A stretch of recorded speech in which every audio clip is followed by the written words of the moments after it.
So a lot of families too, in the wintertime, my grandfather would drive by and he'd know that they were not well to do, having a hard time, and he'd go in and ask them if they needed anything. And they always had a grocery list. He'd go down with the grocery list to Bernice McFarland's store in Annandale and get the groceries, come back and deliver them. And that wasn't part of his job, but he just did it, right? My great-great-grandfather, Alec Webster, right? And then my great-grandfather, John, then my grandfather, Jack, and then my father, Carl, and then myself.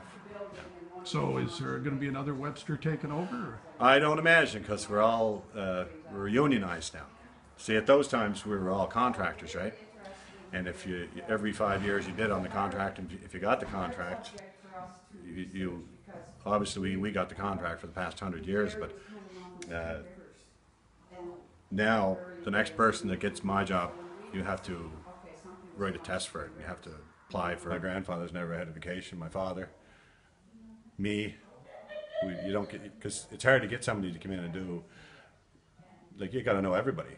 You got to know their families, their all their civic numbers, their children's names, and then to sort them all in the sortation, it's pretty near impossible to. You'd have to be there to learn it for probably a couple of months to really be able to. What if you're sick? I've been sick. You just couldn't do I've it. been in the hospital. My wife would drive both mail routes.